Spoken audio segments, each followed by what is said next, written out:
Asante. Assalamu alaikum warahmatullahi wabarakatuh. Wa alaikum salam.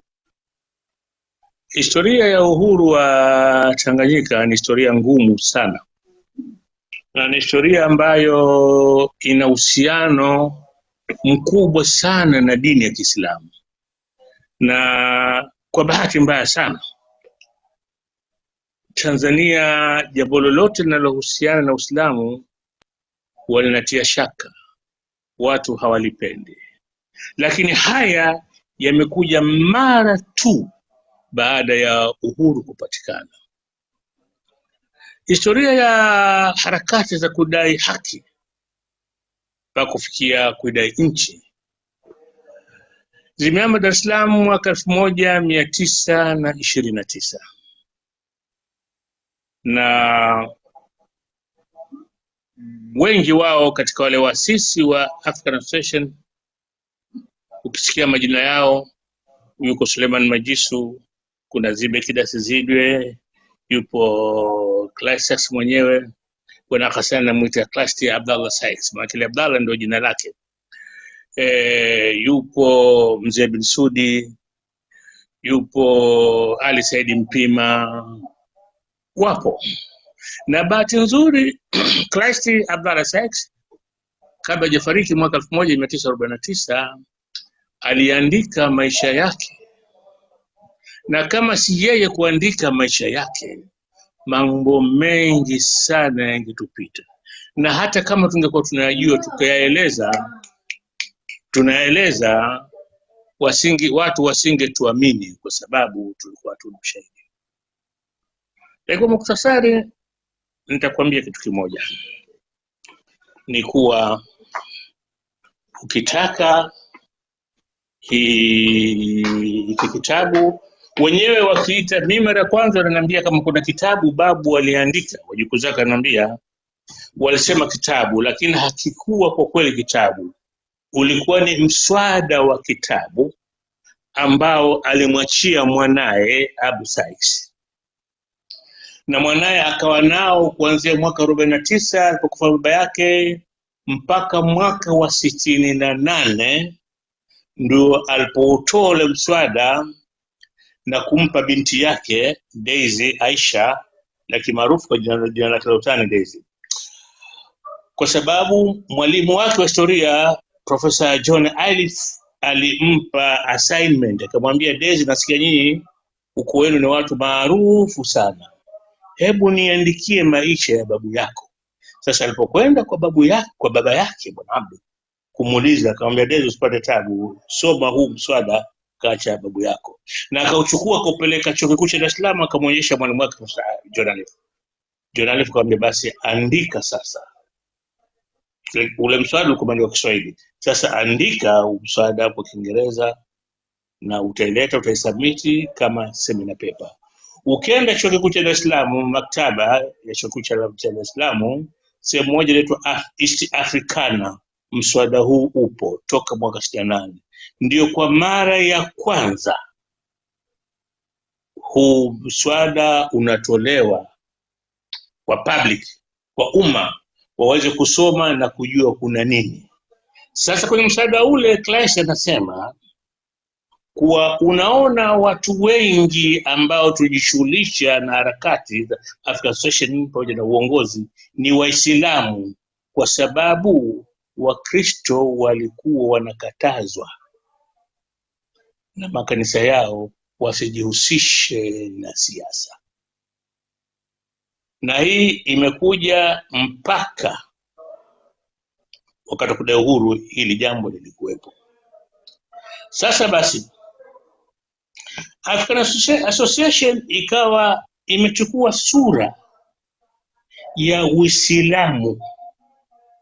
Sasa Clyde na wakati huo mwaka 33 na mwenzake mmoja anaitwa Mzee bin Sudi ndiye alikuwa president baada ya Cecil Matola alikuwa president mwasisi kufariki mwaka 33.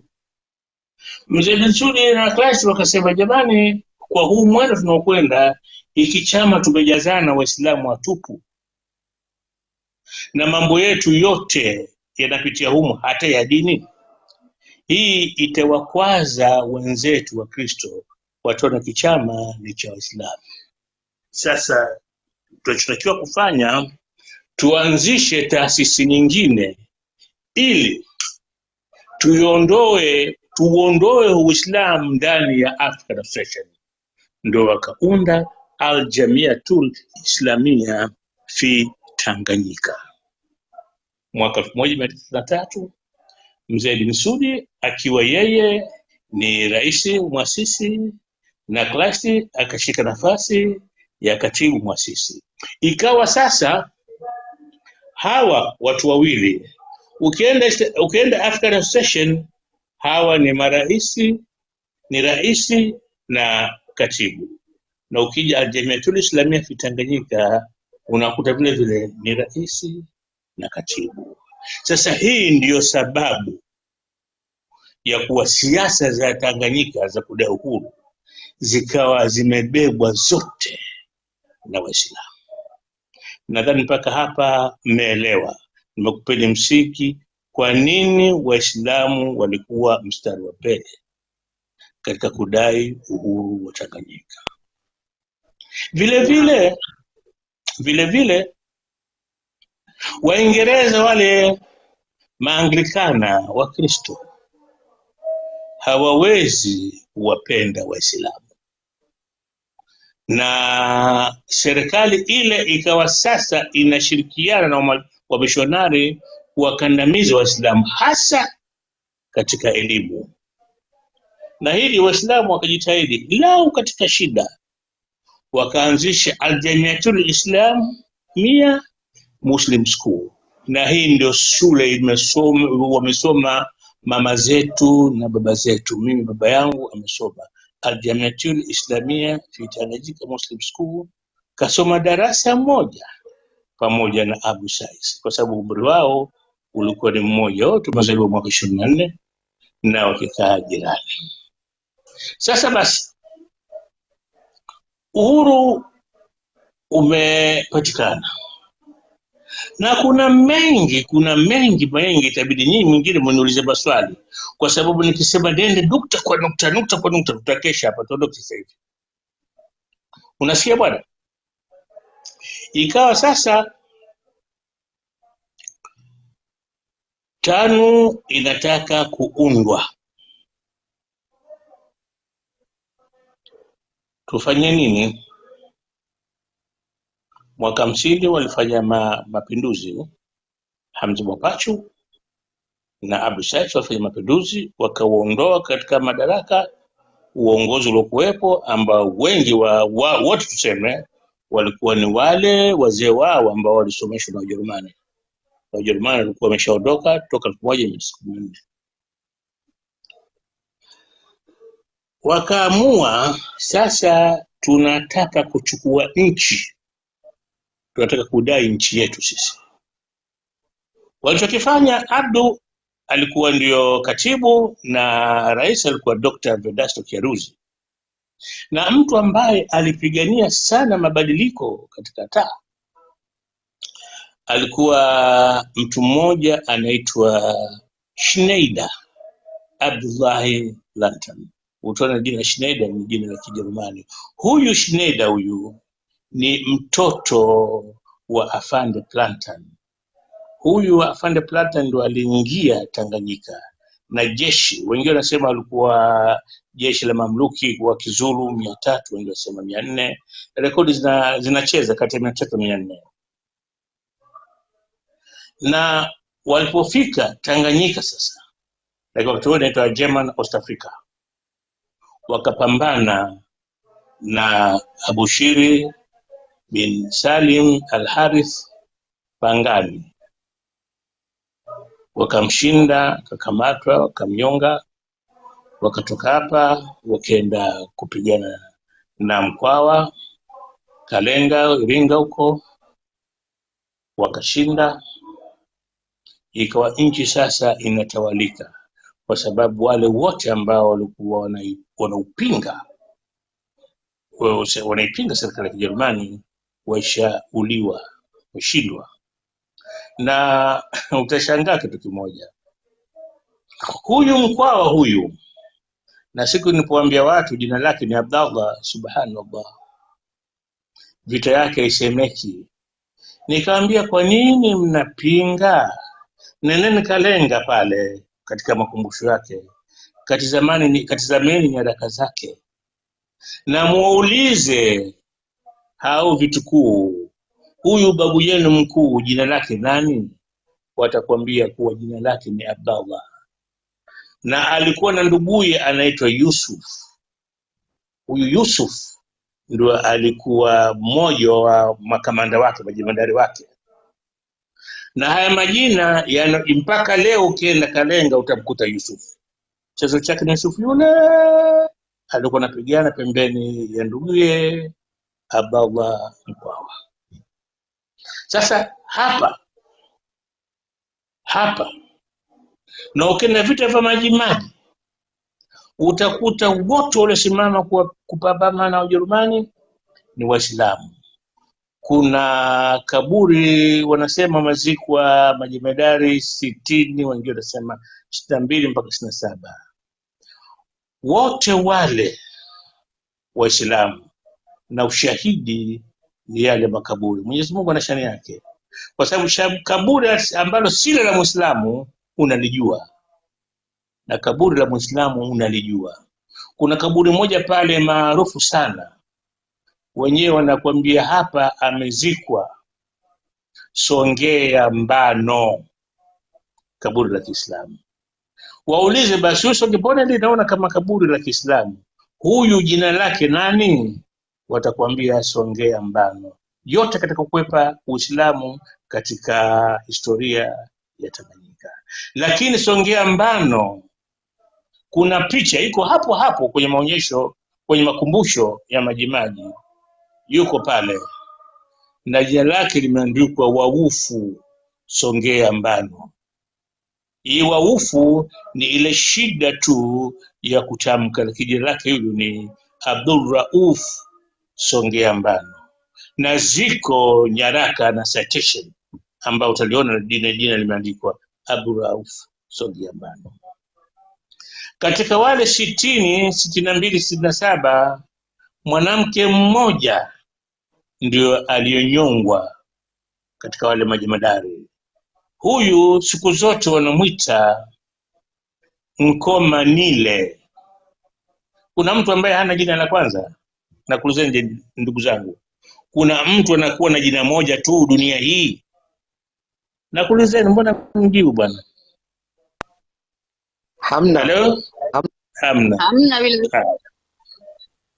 Basi huyu jina lake anaitwa Khadija Songea Mbano, Khadija Nkomanile, lakini wanaogopa kumwita Khadija kwa sababu itakuwa mwanamke Muislamu shujaa aliyesimama kujaribu kukomboa Tanganyika kutoka mikononi mwa Wajerumani.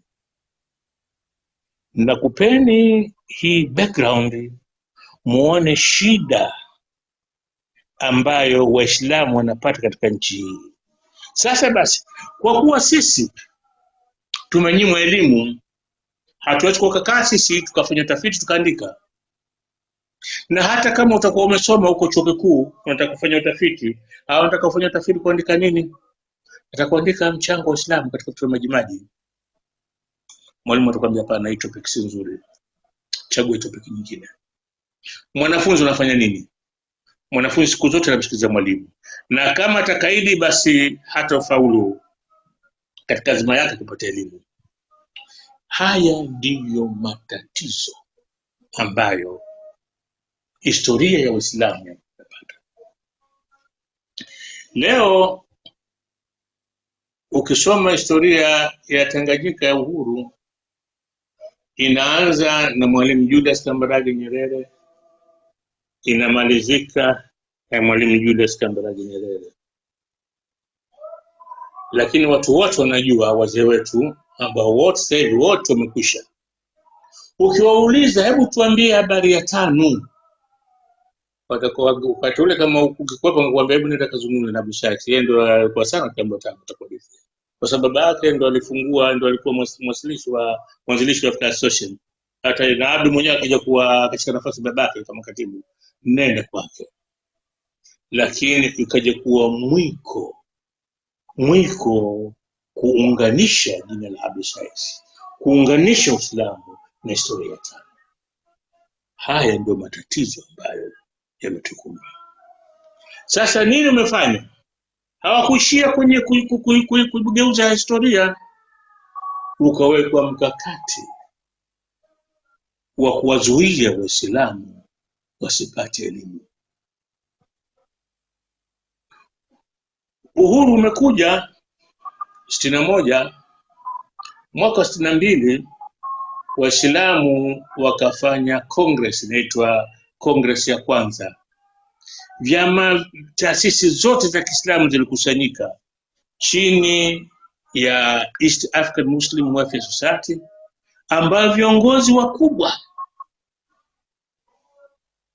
walikuwa Sheikh Hassan bin Amir na Tiwa Said Tewa. Na hao ninawataja kwa sababu walikuwa ni wanasiasa wanafahamika, lakini kulikuwa na watu barabara katika uongozi wa East African Muslim Society nchi nzima. Katika mikoa yote kulikuwa na katibu na ofisi. Wakaambizana kuwa hii Congress bwana, lazima tuje na azimio kuhusu elimu, na azimio likawa kuwa tujenge shule za msingi, sekondari, kila wilaya, kila mkoa, ili tujitoe kwenye dhulma hii ya elimu ambayo ukoloni ulitukandamiza. Sheikh Hassan bin Amir akasema, jamani, uhuru umepatikana, mimi najitoa kwenye siasa sasa. Sheikh Hassan bin Amir alikuwa na taasisi yake inaitwa Da'awati Islamia, na katibu wake alikuwa Schneider Abdullahi Planter. Na kukumbusheni, huyu Schneider ndio yule aliyesimamia mabadiliko kwenye taa mwaka 1950 ili Abdu aingie na Dr. Kiaruzi kuendesha mambo. Hawa walikuwa vijana, Schneider alikuwa mtu mzima. Kuendesha mambo vipi? Waidai Tanganyika kutoka kwa Uingereza, nchi hii iwe huru. Kuanzia mwaka 45 baada ya vita vya pili vya dunia, wanasema watu walikuja ile wanaita wind of change. Kwa Afrika sasa hivi upepo unapepea, watu wanataka nchi zao. Wakaitisha Congress ya pili mwaka 63, lakini Congress ya pili ilijaa mizengwe mingi sana.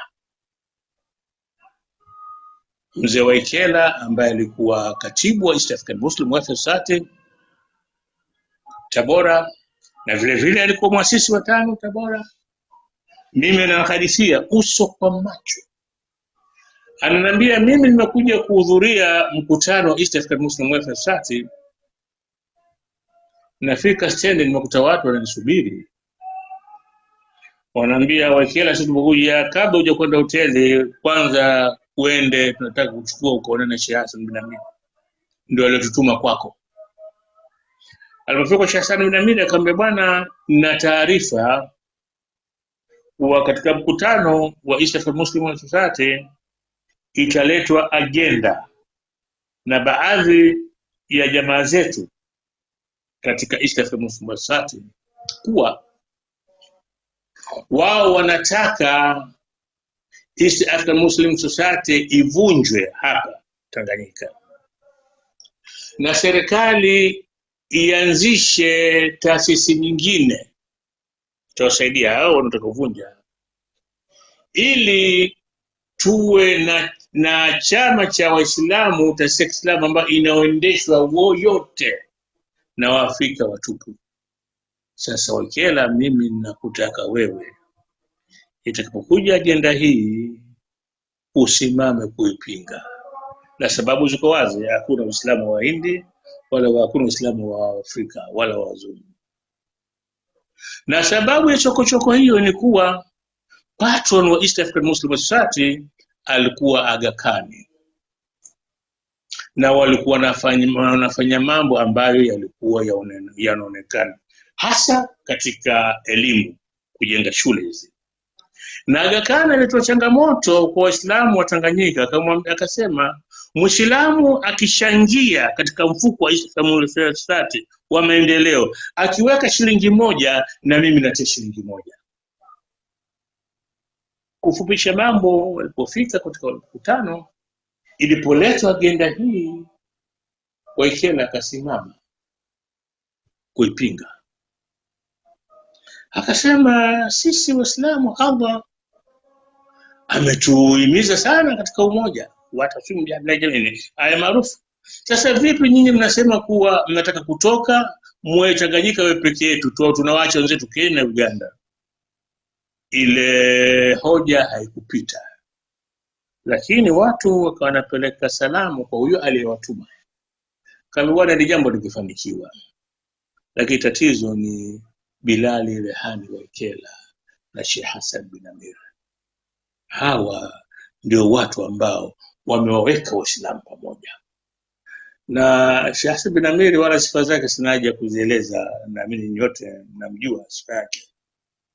Na ukitaka kujua kama Sheikh Hassan bin Amir ni mkubwa, ni kuwa hao watu walimfitini Sheikh Hassan bin Amir, akakamatwa akafukuzwa Tanganyika.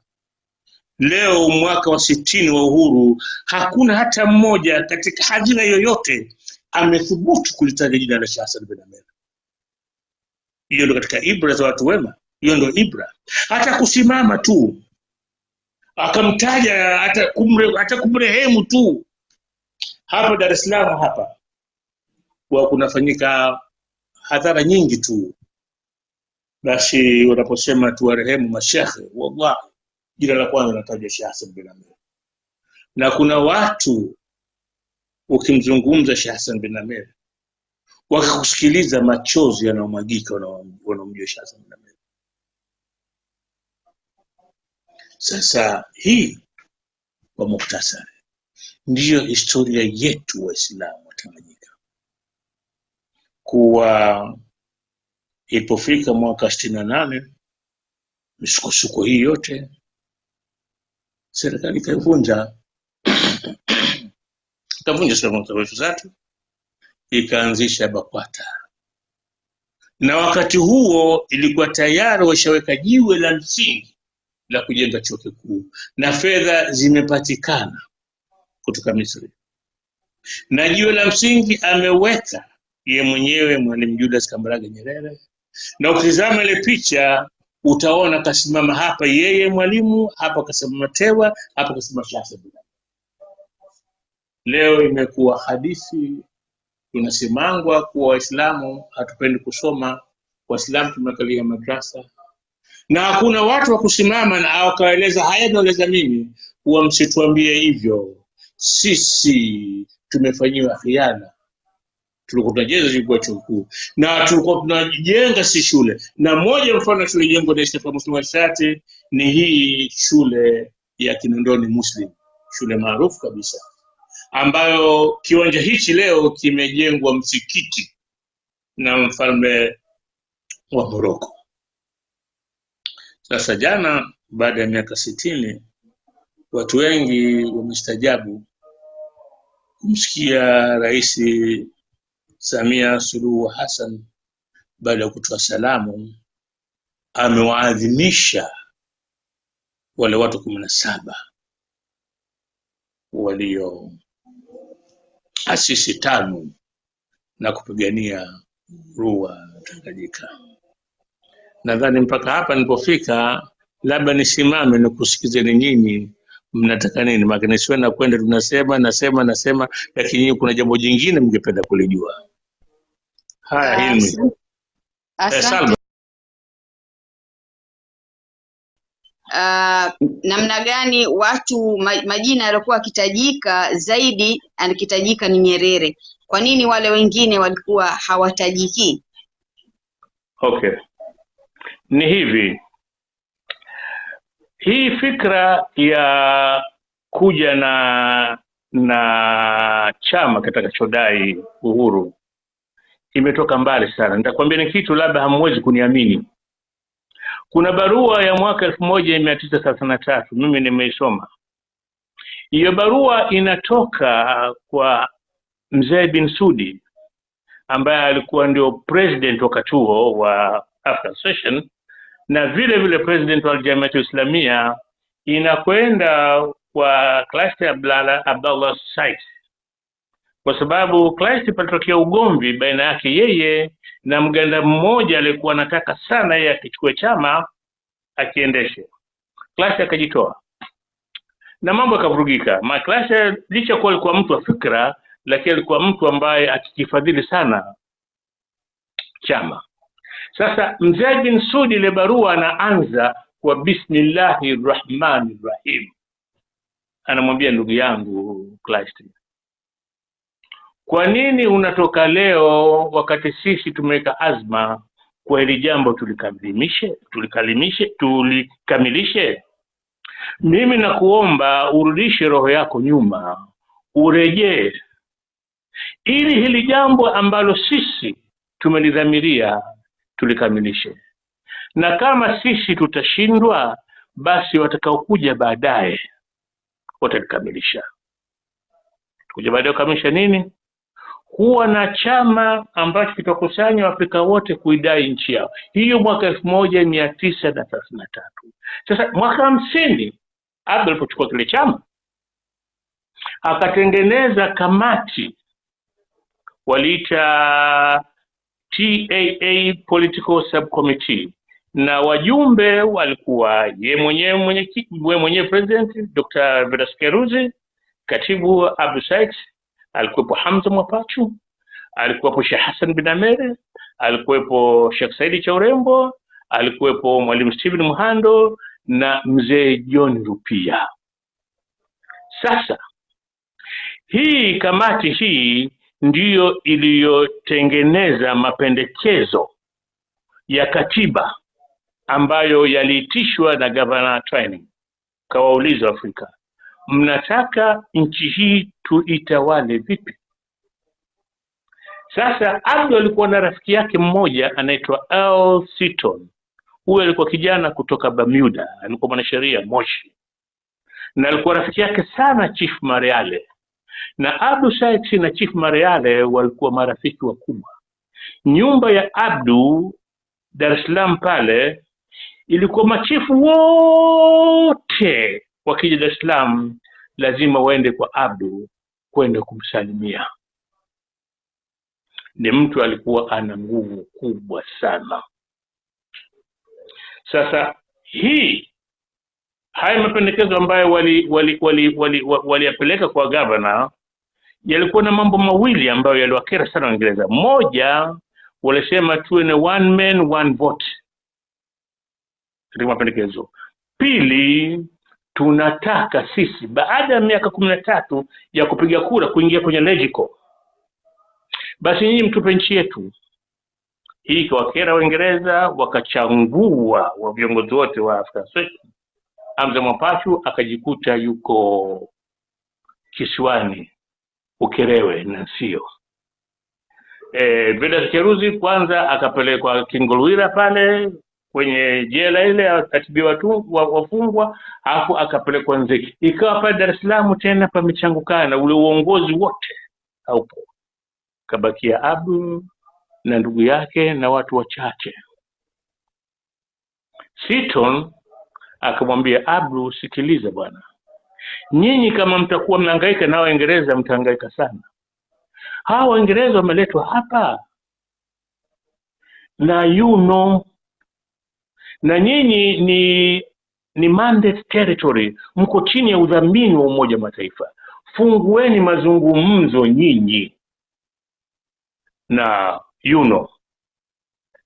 utakuwa naleta watu hapa kutizameni kama mko tayari nyinyi kukabidhiwa nchi yenu. Lakini hii kwa nyinyi mnajiegemeza kuwa mtaka kuzungua na Ngara, ndio hivyo watakufanyeni mambo ambayo ya kistaarabu. Kila mnaponyanyuka mnatengeneza chama, wanaondoa viongozi, wanapeleka huko. Sasa Abdu akaanza mazungumzo na Chief Kidaha Makwaia wa Siha. Chief Kidaha Makoya tayari alikuwa yeye ni member wa LegCo. Chief Kidaha hakupenda kuingia taa. Hilo ndio ombi la Abdu kwa bwana, wewe tunataka sasa kuanzisha chama cha siasa hapa. Chief Kidaha, wewe unatoka kabila kubwa na una watu wengi, ukija taa tutakuchagua kama rais. Tuna mwaka unafuatia tunaunda chama cha 5, tunadai nchi yetu na utakuwa waziri mkuu wa kwanza. Kidaha hakuvutiwa sana na ombi hili. Ikawa sasa 52 amekuja Julius Kambarage Nyerere hakutana na Abdu. Ni kisa ambacho nimekisoma sana kila mara kwa mara nakiandika. Na Hamza yeye mtu ambaye alikuwa anamtaka aingie kwenye taa alafu aunde 5 alikuwa ni Julius Kambarage Nyerere.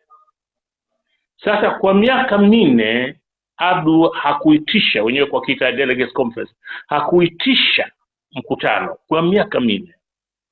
Alipokuja Nyerere sasa ikawa ule mpango wa kumpata kiongozi karibu unakaribia, kapatikana mtu ambaye ana elimu nzuri na unamwona faa. Sasa kuna kitu kimoja hapa lazima nikwambie ni muelewe. Maswali sana yanakuja kwenye hili. Kwa nini Nyerere miaka 4 ile nafasi ile haikutaka ishikwe na Muislamu? Kwa nini hawakutaka? Hawakutaka washikwe na Waislamu kwa sababu walikuwa wanahofia kile chama kitapoonekana kina kiongozi Muislamu juu, kimeunda chama cha 5, Waingereza wataingiza sumu, wataambiwa Kristo fungueni chama chenu, ama sivyo hao Waislamu watakumalizeni.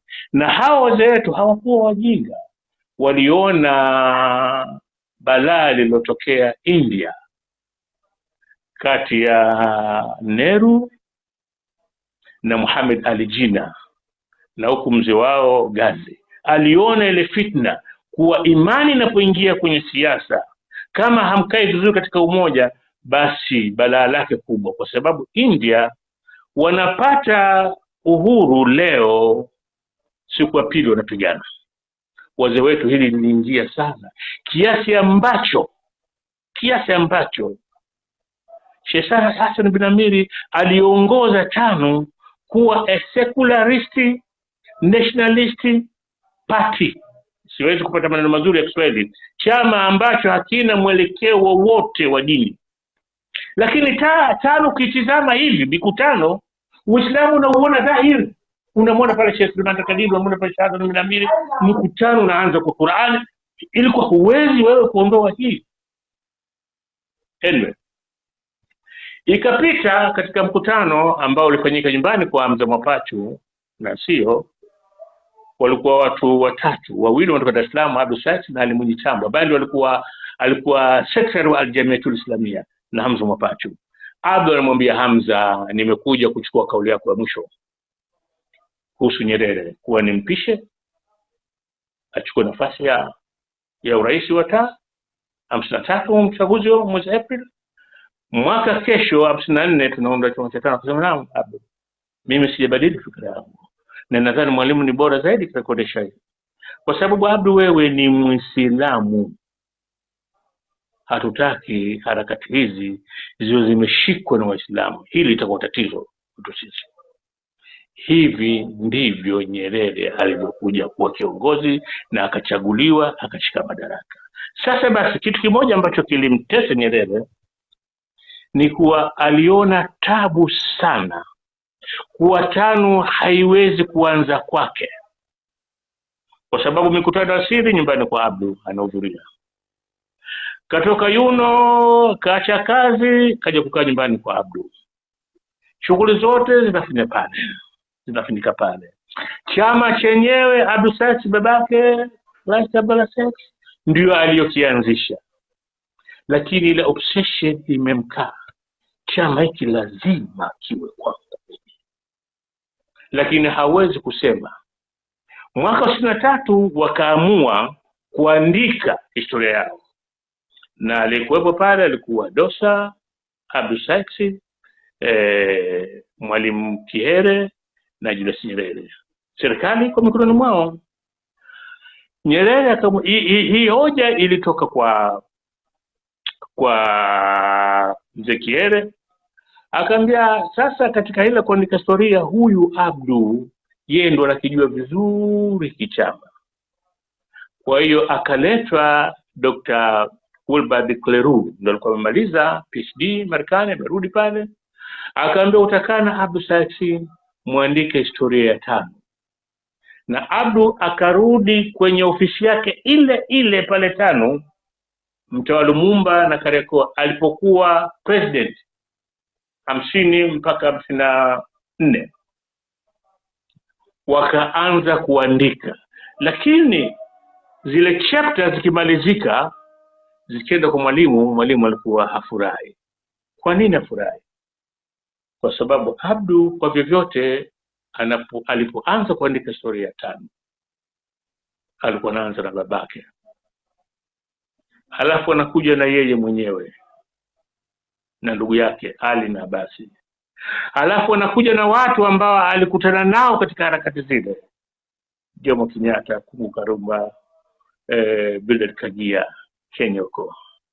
Halafu anakuja na watu walikuwa yajuana nao hapo tembo siasa, Hamza Mwapachu, Dr. Kiaruzi. Sasa Nyerere hapo haingii, ikawa hii imeanza kuleta msuguano, na alipojua ya Abdu kama hii inaleta msuguano, akajitoa katika ule mradi.